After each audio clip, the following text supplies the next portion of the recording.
Good morning and welcome to another International Connection. And this is actually our last show in our radio series on mind control, which has been running almost a year now on this time slot.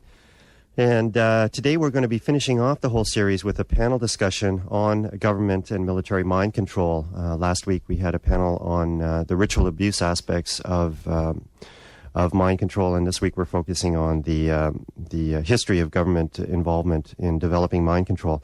I'm joined in the studio by Don Gillmor, who is the author of I Swear by Apollo, one of the original books to come out about Dr. Ewen Cameron and the experiments that were done at McGill University in Montreal. Welcome to the International Connection, Don. Thank you. And we are going to be taking phone calls for this show, and basically you can put your questions or comments to Don and myself. And the number to phone there is 595-1655 and 595-1477. We'll be starting to take calls in about 10 minutes or so. We're just going to kind of introduce what we want to talk about. And I guess initially I'd like to get your comments about the, I don't know if you saw the CBC movie about the sleep room. Well, I saw the second half of it, the last 2 hours, which dealt with the lawsuit. And from what I understand, the first 2 hours, in fact, was better, was a more accurate representation of what happened. And I've heard since that they were going for a kind of, I guess, a sort of truth of the spirit as opposed to truth of the fact. And so they had scenes in the second half that certainly didn't take place, and they used the sexier elements you need for a television show. They had a young, attractive woman as Joe Rao's assistant, as opposed to an earnest, enterprising young guy, as was the case. But the aspects that were, I think, that the most interesting in the television show were the fact that you showed the kind of futility, I suppose, or the difficulties in taking a group of largely disenfranchised people and trying to sue, one government. In this case, it ended up being two governments, and just what you're up against, and how the burden of proof is on those people, and it's so difficult to prove their case, which is to say, there's no doubt that these people are damaged, and I think in the minds of most people, there's no doubt that Cameron certainly exacerbated that. But then, you go to the case of, well, these people already had problems, so you have, how much culpability does the government have, and how much culpability does the American government have, given that they funded, I think it was $67,000 worth of an ongoing program. So you end up with all these kind of issues as to who is to blame ultimately. And I think the culpability can be spread around, but I think that ultimately you have to look at Cameron in these cases as being the most specific, cause of all these problems. Yeah, but I'd also like to put that into the context of the wider picture. We've seen now other groups of victims of government experimentation come forward. Speaking of the syphilis experiments in Tuskegee, and also the radiation experiments that were exposed with the hearings, and there was a presidential apology and so forth. And it seems like this is just a recurring. This all seems very familiar. And I think the larger issue here at stake is governments of the world should not be experimenting on their citizens for military or intelligence or whatever purposes. And it seems like the United States has had a history of using their citizens and other countries' citizens for experimentation. And, I'm just wondering when it's going to stop, because there has been most recently a bill being put forward by Senator John Glenn to try to curb or end human experimentation. There's pressures from various lobby groups, and also Bill Clinton himself sent out a presidential memo in March of when was that? March of '97, informing all branches of government not to engage in uninformed experimentation on humans with uninformed consent. Well, I think that it's. Certainly that's a problem. It has been a problem in the past, and but I think when you when you look at it, you have to look at the kind of degrees of sophistication that are taking place here. So that back in the 50s, for example, you had this incredibly disorganized approach to mind control. You had the CIA essentially trying anything and everything. So they're funding anything that caught their eye. There was another guy at McGill, Harold Prince, who was studying the Yoruba Indians in Nigeria. And they gave him $17,000 just in the off chance that something would come out of it. So it was an incredibly disorganized shotgun approach. In the cases of the syphilis experiments, what you have is, in fact, I think a kind of a paradigm in that you'll always have a researcher who's ambitious enough to, push the edge of the envelope as far as ethics go. And you'll always have groups that are disenfranchised enough that they're either have no power over what's happening, or in fact they'll volunteer. You'll get people who are poor enough that they'll take the $50 a day and go and be the experimental subject. So when you say these things have to stop, I think that's true. A question of can you simply stop them by a decree? I don't think so. I think that there's a kind of organic quality to this. You always find these things rising up. It's like as long as you have these sets of social problems, as long as you have the way the medical system working the way it does, which the more successful papers you have, the more research money you're going to get, and so you're going to have these kind of situations happening on a subtler basis than they happened back in the 50s, but still happening. Yeah, and I think that raises a couple of points. That to end this it's going to be a movement of the people that end this or act as a watch group over these activities, because it seems like the government or their the various individuals and organizations involved in this kind of research don't seem to be able to put those ethical limits onto themselves for a number of reasons. And as always, it's going to take public pressure to both expose these and to prevent future incidents of these. But also, I think it raises important questions about the techniques and practices of psychiatry as a whole today. And because, we're seeing like rises, unbelievable rises in the use of electroshock today. And, and these are the same things that Cameron was held accountable for. And, his victims were reimbursed for, but yet it's an ongoing problem that is extremely it's commonly used, and I think those issues have to be addressed by the wider psychiatric community as well. Well, the electroshock is an interesting case because it's sort of the great guilty secret of the psychiatric profession, in that there is a fair amount of disapproval, but it's always been cited as one of those things that works. And the reason for the disapproval is partly because it's very intrusive, but partly because there's still no recognized methodology in how it works. No one knows why it appears to work. And when they say it works, they mean in the case of, say, severe depressives who get a sequence of electroshock treatments and they were suicidal before and now they're not. So if you're looking at it from that kind of profit and loss margin, which in some cases they are, you say, well, we've saved someone as a result of using this intrusive treatment, and we've lost, various aspects. What has happened is when Cameron was using electroshock, there was no limits on electroshock, and also the electroshock was of a much higher voltage and wattage, so that it was, in some cases, about 3 times as powerful as the ones that are used now. And he had people he was using 150 electroshock treatments with. So you had this unbelievably intrusive experiment, basically, and he was trying to erase all aspects of the personality. Nowadays, as I recall, in the I don't think it was till the 80s that in Ontario at least, you have to, if you use more than 6 electroshock treatments on a patient, then you have to go. If you want to use a 7th, you have to go and appeal to a committee within the hospital. And I think there is someone outside the hospital on that committee, and they say, well, here's our problem. This guy's suicidal or whatever, and we think we need another set of treatments. But there's a kind of on the one hand, the psychiatric profession has kind of publicly suggested that they don't use it very much and that it is intrusive and it's a kind of medieval thing. On the other hand, quietly and inside the profession, there is a lot of support for it. And the danger here again is that why what is it doing?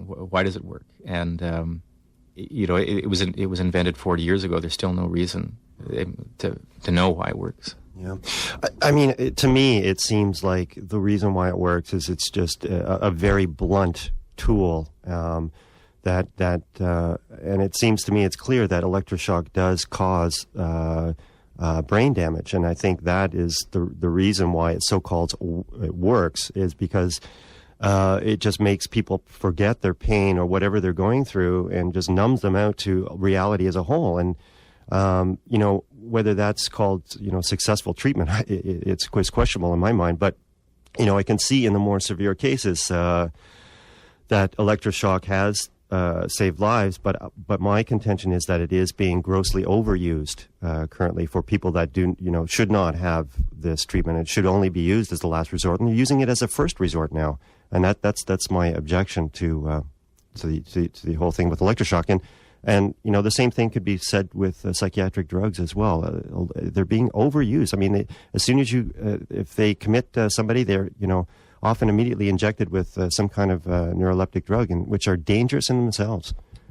Well, I think certainly that's true that the drugs are being overused, and I think electroshock probably is as well. And I think in a way, there's a kind of we're reverting to some degree back to what we came from, which is that you had these huge institutions back in the 50s. In Montreal, for example, the Saint Jean de Dieu Hospital had over 6,000 patients, and the Douglas Hospital had about 3,000. Douglas Hospital had 3 psychiatrists on staff to deal with 3,000 patients. And so what you had was essentially you didn't have the resources to treat these people in any meaningful way. So all you did was lock them up and do what you could to keep them from killing themselves.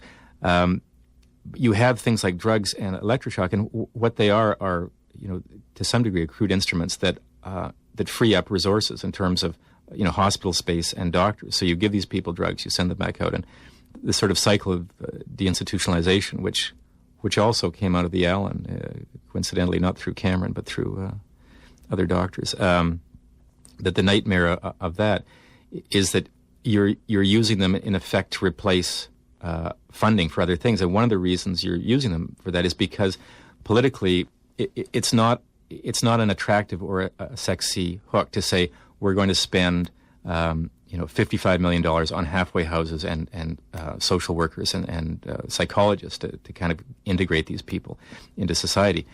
It's much more attractive to say we're going to fund drug research and then we're going to come up with a drug, and then we won't have to deal with any of this stuff. We won't need this kind of infrastructure because we'll have a drug that, there's still that sense of the magic bullet theory, which was proved, so wrong 30 years ago, but it still kind of lingers in the sense that if we just found the right one, if we just the right combination, we're so close. But in fact, you still end up with someone who basically is just asymptomatic. You don't have someone who can function. You don't have someone who can carry on conversations and know how to get a job, who knows how to get an apartment. So you're still left with those things, but that's a very difficult political sell, basically. I'd like to open the telephone lines now for callers to make their comments or questions. And again, the telephone numbers here for our panel discussion on mind control is 595-1655. or 595-1477. You can call in and get on the air and ask questions or voice your concerns. I'd like to touch now also about the actual goals that Cameron had, why he was doing these types of experiments, and particularly as we've and as I focused on this series on the allegations that have come forth with survivors of government mind control who are alleging that they have been used in experiments involving electroshock and drugs, hypnosis, trauma to cause dissociation, and that aspect of dissociation being an important one in terms of the intelligence and espionage capabilities they have in terms of being able to carry out these operations without any memory of doing them. And all of these, a lot of these things that Cameron seemed to be experimenting with seem to be have been perfected and used and now are in operational use by government and military. Of course, we don't have absolutely hard proof of this, but the existence of these many people, hundreds of people coming forth with these same allegations across the country and across the world, in fact, seem to suggest that there's something going on. And I believe we do have a caller. So we'll bring that caller up. And caller, are you there?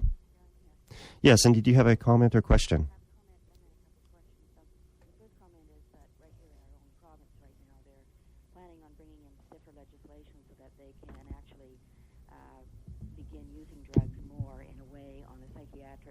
That are now walking freely in the streets. They want to be able to pick them up and inject them, and they're passing legislation now to be much more adamant about that and not let people sort of work their way back into the society as before. So I think a lot of this may have to do with political dissidence, actually, from the point of view of what's been happening with the real right-wing agenda in North America generally, and particularly in this province, that they may feel that a lot of the people who are involved, such as the poor and people who are involved with OCAP and various other situations, may be in a kind of in-between no man's land where, hey, we can put a lot of these dissidents under the boot if we want to, if we actually use this method.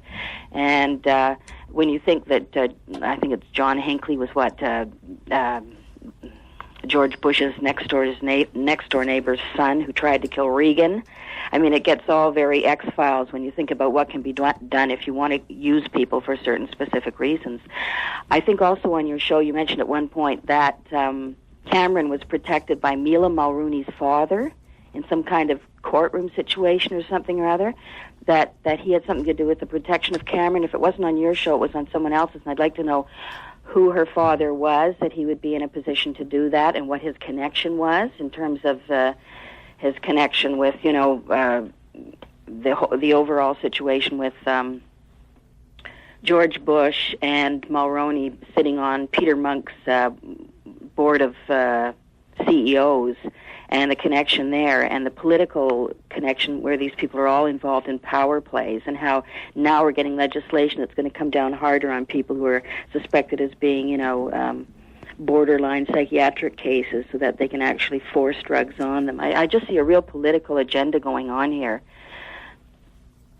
Yeah, absolutely. I think that is absolutely just totally uncalled for, this involuntary outpatient committal, as they're calling it, and forcing these harmful drugs on people that have had a history of being psychiatric consumers. And the doctor that you had asked about is Dr. Pivnicki, is Mila Mulroney's father, who is a prominent psychiatrist, apparently. I don't have many details about his cover-up. I think Don White's has covered that more in Shrink Wrap. But do you know anything about that, Don? Pivnicki was Mila's father. He was a doctor at the Allen, and he would have been a relatively young doctor when Cameron was running things. So he was in a fairly junior position, and the connection has been, I think, to some degree blown out of proportion, because Cameron's work was relatively secluded in the sense that there was a handful of people that he had more or less handpicked to work on his specific areas of research. But Pivnicki wasn't one of them from the documents. And so he would have been there, and Cameron's research was fairly well known. It wasn't that secretive, but Pivnicki wasn't really a part of it. He was simply there at the same time. So now I suspect that he may have had, I don't know if he would have been sympathetic to Cameron, but he certainly would have wanted to put Cameron's work into probably a larger psychiatric perspective, and try and avoid the sort of political connection. So I think that in effect was where Pivnicki stood. Yeah, I was also going to say the U.S. has sort of got a history of subcontracting out sort of nasty bits and pieces of their CIA movements and things like that to various other countries. And, for instance, Canada more or less being forced to come in on the Iraqi bombing and things like that, when in fact most Canadians don't want to have blood on their hands, and why should we? So it's sort of like, luring us into these situations so that we're partners in crime at a certain level. And it makes you wonder about Britain always kowtowing to the U.S. no matter what's going on. And, is it a matter of the tail wagging the dog and, really having to look deeper in the subterranean depths at who's doing what to who at an international level, and why are we coming up with policies that generally are globally are having more of a right-wing oppressive way of negating millions of lives, either through economic genocide or some other form of pressure. And I just find that psychiatry and other tools like that are being used with specific intentions, and you don't have to be a paranoid nut or anything to see these things, because these things are popping up everywhere. And now with the net, I think there's a lot more panic on behalf of the right wing because too much information is escaping, and therefore you're getting a speed up, I think, in a lot of areas of them wanting to overtake things before those things overtake them. And I just say get more information out, as much information out, because that's the only way. Right now they're like coming in with the draggers in terms of the small fishing boats, which used to be able to keep the public in a state of ignorance and oppress them. Now they're starting to get out, as I say, the huge draggers, so that people are not going to be informed. And alternative radio stations and people who have the information, such as your show, have got to keep getting the information out, because they are running scared with the worldwide net, people that are into these types of skullduggery, because more and more information is escaping, thank God. And that's all I have to say. Thanks. Thank you for your comments. I think you've raised some points, interesting points about the political coercion and that goes on, for example, with this current second attack on Iraq, and I think that coercion happens probably at a lot of different levels, and it seems like they're not so concerned as in the past of coercing the public's opinion anymore. They're more inclined to, particularly in Ontario, just to ignore the public's opinion. And but the coercion seems to be happening at the higher political levels, and that seems to be, in terms of their desires, is what is needed to implement whatever the issue is. One thing that's been raised in this series is the use of mind control for political coercion, and I think that's an area that really needs to be investigated. What kind of government, what kind of democracy are we living in when all of our politicians and officials in power positions, have the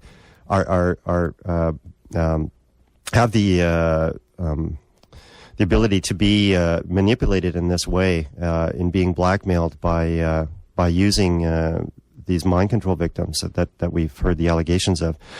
We do have another caller, and did you want to comment on that, Don? And we'll bring up that other caller for the next question. Caller, are you there? Nope. Do we have another caller there? Hi, caller, are you there? Yeah. Yes, you had a comment or a question? Yeah, hi, Wayne. This is Don. Hi, Don. Hi. I'm really glad that you're having a panel discussion. I was particularly interested in, I don't know one of your guests' name, but he made a statement about shock, or you did, which is wrong, that it can prevent suicide, that some people stop being suicide. I've reviewed a good amount of the literature, and so has Dr. Peter Bregman, who's got a book out called Brain Disabling Treatment in Psychiatry. There's not one shred of evidence that electroshock has prevented or can prevent anybody from committing suicide. What it does, it always damages the brain. It disables the mind, and it should be abolished. And Dr. Bregman is one of the very, very few people, I think, but one of the very few doctors in the Western world that's called for the abolition of psychiatry. One of the reasons is because it works so-called by always disabling the brain. There is nothing good to be said about this treatment. And the reason why they don't know how it so-called works in the brain is a lie. They know very well how it works. It is always to disable the brain. In fact, the inventor, the founder of electroshock, Ugo Cerletti, this Italian guy who invented shock, or who applied it after seeing how shock stunned pigs on the way to the slaughterhouse, he decided to use it on unwilling, quote, schizophrenic patients. And what it does is subdue the patient. And when you think of that, the brain only needs 1,000th of a millivolt in order to survive or to live. And you're dumping now as much as 175 to 200 volts of electricity into the human brain. That's a hell of a lot more than what comes out of your electrical socket at home. So no, one doesn't need a doctor to know that this is really an abomination. It's a crime against humanity. It should be stopped. And I've been trying to say that on CKLN more than once, and you know where I stand, Wayne. And what is particularly upsetting now is that the escalating use of shock in North America is targeting elderly women, because I've got statistics that show that roughly 40%, that 70% of the women who get shock are over 65 in Ontario. And the same thing is happening in the United States, and no one is speaking up. And I think, yes, it is a very serious. Yes, it's always been a mind control weapon, but what a lot of people have to realize is that it subdues, it pacifies. I mean, it pacifies in a brutal way, so that people come out with huge chunks of memory loss. And to this day, the Canadian Psychiatric Association, as you know, has never apologized to the victims of Cameron's brainwashing experiments. They have never done that. In fact, they've obstructed the minuscule amount of awards, that were given to the survivors of Cameron, and they have consistently lied to the public and their victims by saying your memory will be as good as ever. There's plenty of evidence that people permanently lose huge chunks of memory. There's Wendy Funk in California, in Vancouver. Wendy Funk, who's still trying to get her case in the court. She's lost 30 years of her life after undergoing 40-some electroshocks in Alberta in the 80s. 30 years. She has no memory of growing up with her kids. But please, do not say that electroshock can prevent suicide. Absolutely not.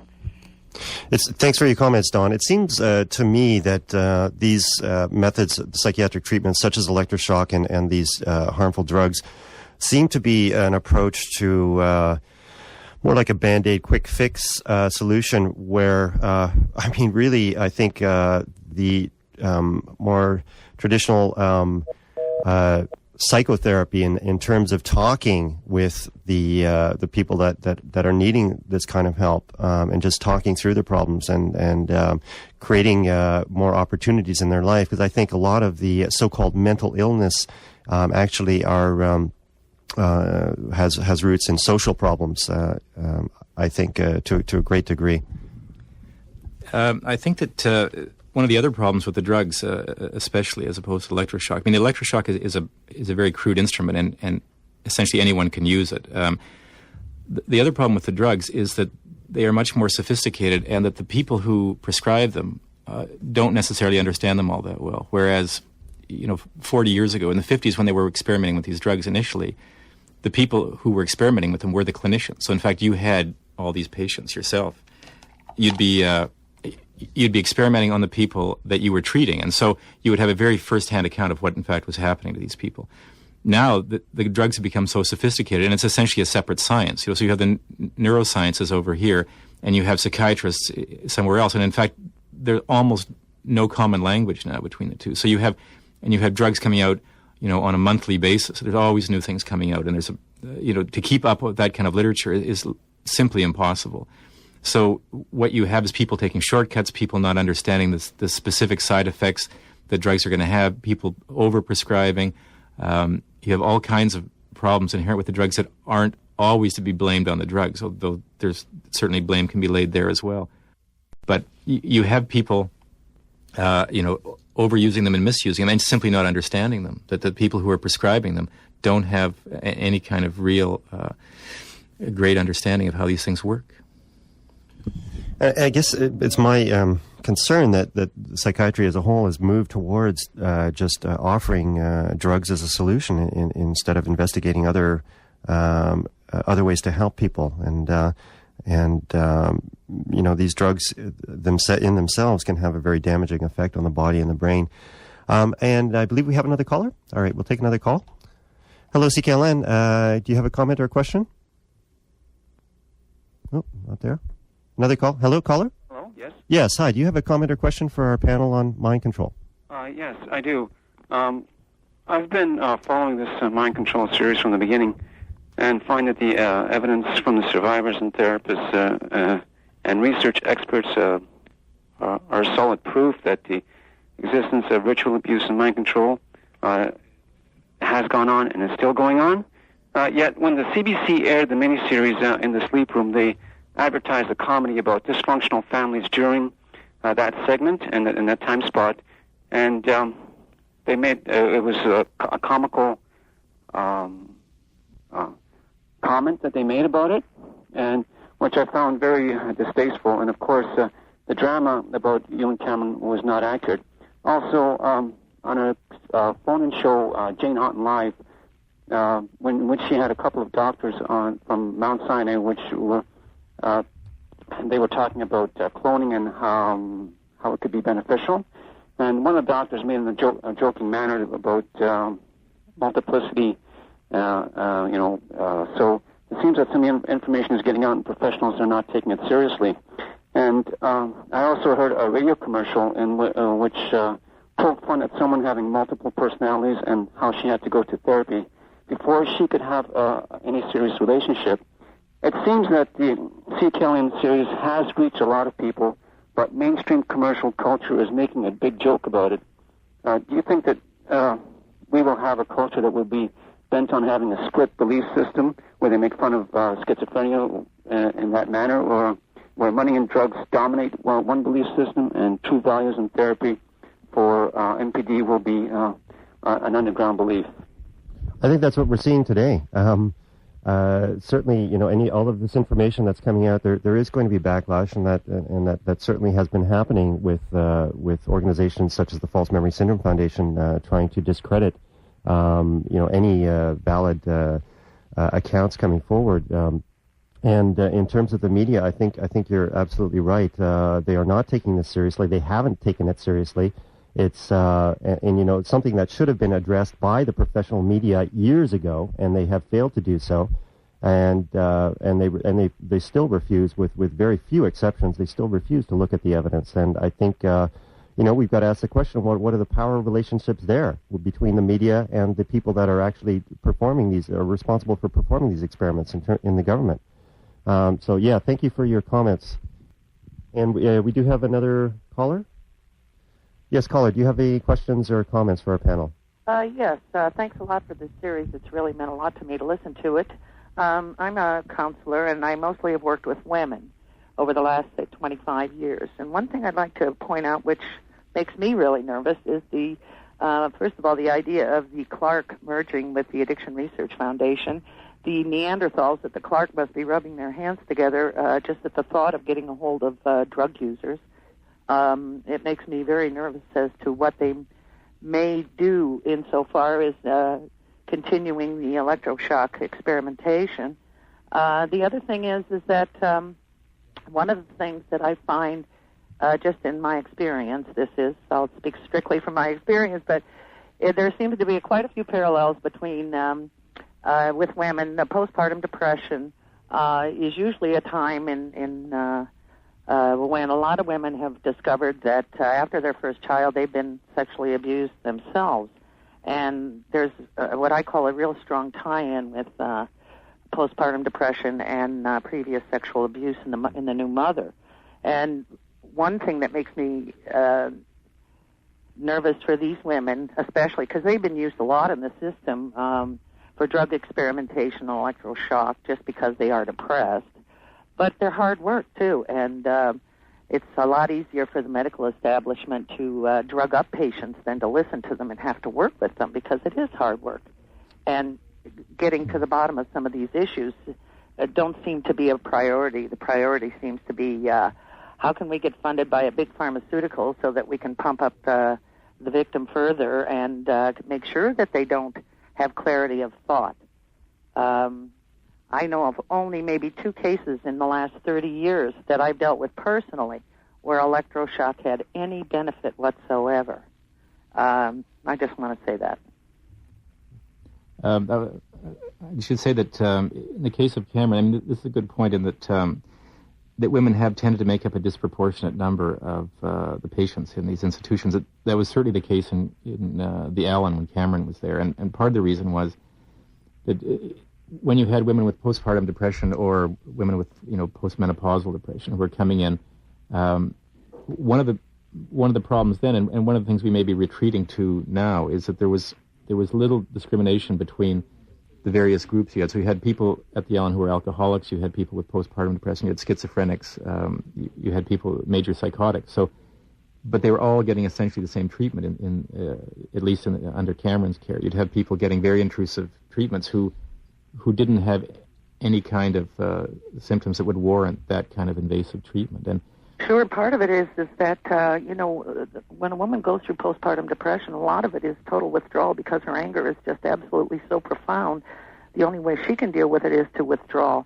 And most of these doctors have been men. I hate to say that. It's nothing personal, but when you think about it, they couldn't perceive and deal with an angry woman. So, of course, she had to be crazy. So let's drug her up and shock her up because, she's not. That's not her role. She's supposed to be more compliant than that. How dare she be angry, I mean, it was just like, we were set up, and so many women are, still today. I think, there should be a real serious thought about, merging places like the Clark with the Addiction Research Foundation, because, every person that uses drugs, whether they're prescription, recreational, whatever, are going to be pathologized further. These kinds of things make me really nervous. Yeah, and you're absolutely right. It seems that psychiatry is dominated by a patriarchy. It seems to be another manifestation of that. And then just the whole approach of psychiatry as well, in terms of being very judgmental and not being open. And yeah. And I think that's why we're at the place we are in terms of just a quick fix drug solution or shock them for the answers. And I think if we had more women in psychiatry, hopefully the situation wouldn't have been as bad as it is now. But I think I'd like to just reinforce Don's sentiments about working towards the abolishment of psychiatry, because I think they're just barking up the wrong tree. I agree. I'm not, I don't say that for a minute that there aren't people out there with serious mental problems. But another thing I'd like to mention, insofar as my experience with women who have had this postpartum depression, is that, number one, it brings up memories of their own sexual abuse, number one. And number two, we forget nutrition in a lot of this. And in the 50s and 60s, when Cameron was in his heyday, we were all being bombarded by the advertising world telling us how great fast foods and crap like that was. So consequently, we forgot to eat right. And when we don't eat right and we don't have proper nutrition, our brain doesn't work as well. And we get confused. We're dehydrated. I mean, how many people drink a bottle of water a day? It's not much different today. And these things are really significant, because if you start to ask somebody about their eating patterns, you find that they don't have any vitamins and minerals in their system. They eat totally processed foods. Mm-hmm. And no wonder they're depressed. Absolutely. Yeah, I think that's a very important point. And I think you've raised a very important point as well with the postpartum depression and the memories of sexual abuse. I haven't heard that before. I think that's quite intriguing. We do have another caller on the line. We're going to take another caller. We have about 15 minutes left in the panel. You're listening to CKLN 88.1. We're in the middle of a panel discussion on mind control to wrap up the radio series. Yes, caller, are you there? Nope. So you can phone 595-1655 or 595-1477 to ask a question or a comment for our panel. We have another caller? Hello, caller? Hello? Yes, hello, caller. Well, it's me again. I'll be much shorter, but I had to make a brief statement. Go ahead, Don. Yeah. Well, first of all, I'm glad you're calling for the abolition of shock. A bunch of us survivors here in the United States, there are various groups, about 60-some groups around the world that called for the end of involuntary psychiatry, which certainly includes electroshock, because electroshock, as the primary brainwashing weapon, was always used, and it still is used, against people's will. There is no such thing as giving informed consent, for the very reason that in order to give consent, you have to be informed. And the people are being lied to by these shock doctors. You know, they're not told about permanent memory loss. They're not told about brain damage. And they're not told about you can have permanent problems in concentration. So I just wanted to make it clear that when Cameron and others whom he trained, who are now heads of psychiatry across Canada, give electroshock, they are assaulting you. They're assaulting the brain. And in the case of women, I call it psychiatric rape. And it's a little bit disheartening that not more groups among the elderly and women are not speaking out as much as they might, against electroshock, because it's targeting the elderly and women. And the other thing I want to say about someone mentioned, or you mentioned, Wayne, about the media scare, about the problems in the media. I think that the latest Star series, Toronto Star, January 10th to the 16th, it was a disgusting, demonizing series that, if people weren't stigmatized before the Star series, they are now. It makes everybody who's had a psychiatric history or who might come under the gun of a psychiatrist a criminal. It promoted the myth of the dangerous mental patient. This is a sort of this is the kind of media indoctrination that's really dangerous. It has to be resisted, and I think they're laying the groundwork, as someone said, for forced drugging in the community, for outpatient committal, which I have to say is unfortunately coming to Ontario and other provinces unless we resist. It's a form of fascism, and I think psychiatric fascism. But that's all I wanted to say, and I urge people to sue any doctor that gives them treatment against their will, and not to buy or to subscribe that paper until it publishes articles written by psychiatric survivors, and stop pushing the medical model of mental illness. So thanks for hearing me. I know I've tried to get a lot in, Wayne, but well, thanks for your input, Don. I think it's interesting to look from we've heard allegations from survivors of government mind control that talk about the use of electricity and electroshock within their control, and it is an extremely coercive method of controlling somebody. Electroshock seems to be unbelievably painful, and has been used as an instrument of torture and in traumatizing these people to contribute to the induction of dissociation and multiple personalities for the purpose of mind control. And that this instrument of torture and trauma is used as treatment, I think, is quite ironic. Did you have a comment there, Don? Yeah, I think that in a way, that to some degree, that it has to be discriminated between, if we look at these concepts literally, between brainwashing and mind control, and that the brainwashing, from the literal perspective of taking 100 electroshocks or whatever means, chemical means or isolation, whatever, that to some degree that term is apt, and that you end up reducing the brain. You end up in the case of electroshock, they had people who had lost their ability for language, so you'd regress them right back to almost infancy, erasing most of their learned behavior. They would gradually come back in bits and pieces, leaving out all kinds of things. But then when you go into the mind control aspect, in the case of Cameron's work, where he had great success in brainwashing, but literally no success, a spectacular lack of success in mind control. I mean, you would have all these electroshock treatments, then you would give someone, on a tape loop, you would have a single message repeated 500,000 times. They would be repeated for months. The only thing that person would hear. And at the end of that period, he couldn't repeat that message. That after hearing it for 500,000 times, he still couldn't. That the brain would resist to such a degree. The brain it was very complex. You could reduce it, but you couldn't build it back up again in your own image. And that was the problem with Cameron's work. And that was the reason the CIA quit their funding. He had been writing papers saying that that he'd had 100% success rate. In fact, the success rate was approaching zero. And when they went and looked at the work firsthand, they realized, there's nothing here for us, that these people are incapable of doing anything. He's reduced them to almost a vegetative state, and they aren't capable of functioning. So that those two ideas are, in effect, kind of separate ideas. I think we have another caller. Caller, are you there? There. Yes, hi. Do you have a question or a comment?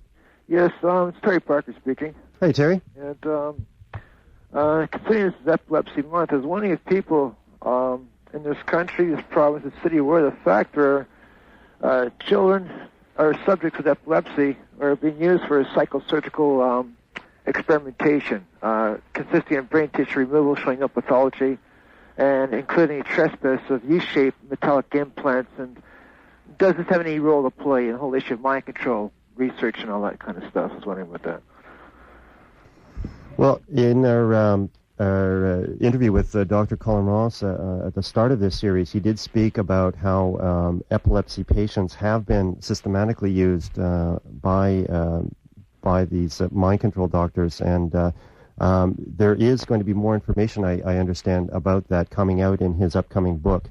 So hopefully we'll have some good documentation around that. I don't have too much other details, although about epilepsy patients being used for mind control, but it's something that should definitely be looked into. Would Mr. Gillmor have any kind of understanding of the whole issue regarding psychosurgery or brain mutilation, psychiatric brain mutilation, more correctly per se? No, I not in the context that you're talking of. The only context, I guess, that I have any familiarity with is with Cameron's work, which involved some of those elements. But he was operating at a very crude level. He was just incredibly poor scientist, among other things. And so what does concern me is that I've been told by the inspector for complaints, the Ontario College of Surgeons, you're a victim of criminal code offense. The college has no jurisdiction to initiate a criminal investigation upon its members. Go to the police. When I go to the police, the Toronto Police 52 Division is telling me, go back to the college, don't bother us. I go to the federal government, they pass the buck to the provincial government pass the buck to the college pass the buck to the police, and it's a complete rigmarole. But that really concerns me that we got doctors today are obtaining consent by false pretense. They get the parent to give an inch, and they take a mile and a half when it comes to any kind of operative procedure. It's a damn shame that children with epilepsy in this country are not being allowed to have full informed consent when it comes to brain mutilation for psychiatric research and all the rest of it. I still myself and my mother are very alarmed, upset, looking at 43 implants right below yours truly's brain, and I'm wondering if I'm not a Manchurian candidate, but better yet a marijuana candidate possibly. But it's ridiculous what's going on here, and yet we've got no accountability for doctors. And even more so, where you got a situation where the media sits on the board of directors for Sick Children's Hospital and will not address it, and yet they take great joy in covering it up. It's quite sickening. Yeah, thanks for your comments, Terry. That's definitely something we're going to be investigating in the next radio series here. Might as well make an announcement now as I'm finishing up this one. We are going to be starting an investigative series into brain implant, the history and development of brain implants, and electronic weaponry as well, directed energy weapons, due to start this summer on this show. Do we have any other callers at this time? Okay, we've got about 5 minutes left in the panel. You can call up and add your comments or questions at 595-1655 or 595-1477. And I guess we should also address other things that people can do to stop or to call for investigation into the mind control experiments. There is an ongoing campaign right now to call for presidential hearing, like the radiation experiments, into the mind control experiments on children, and that is being spearheaded by Lynn Moss-Sharman in Thunder Bay and AICS-MC, the Advocacy Committee for Human Experimentation Survivors. So there is an active campaign right now calling for this, and if you, as the public listeners, want to lend your support, you can write to the Canadian and United States governments supporting this call for hearings and for declassifying and releasing the documents regarding mind control. I'm wondering, Don, in your investigation into Cameron, did you come up with much obstruction in terms of getting government documentation, particularly from the U.S., or did you make that attempt in terms of trying to get CIA documentation? I tried to get the documentation from the States, and what had been released initially, the first round of original documents, which everyone has since used, John Marks and etc., it really is as far as anyone has been able to get. So it wasn't really possible to go unless you embarked on a very expensive legal battle, which is difficult to do both financially and to kind of marshal it from here, because you have to go through a Washington lawyer.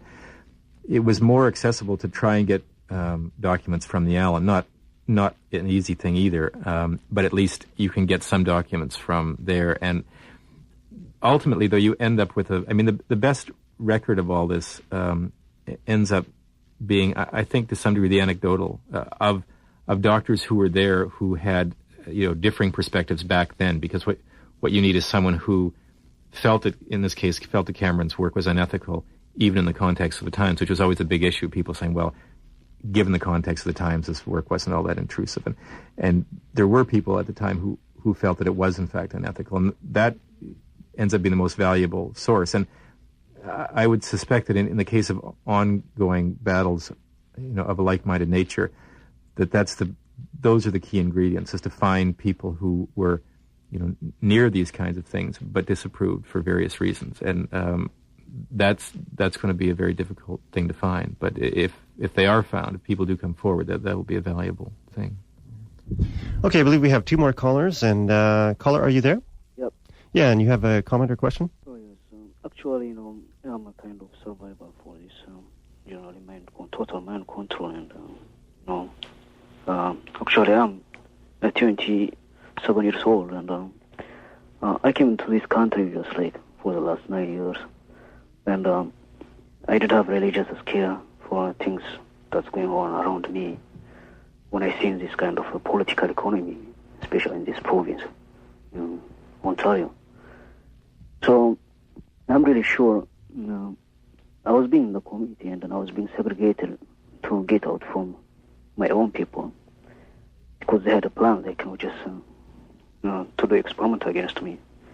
And then after I was being segregated, I was being forced to live in the rooming house, and there was a kind of a gas spray that was being used through my door, and then there was some kind of sophisticated way.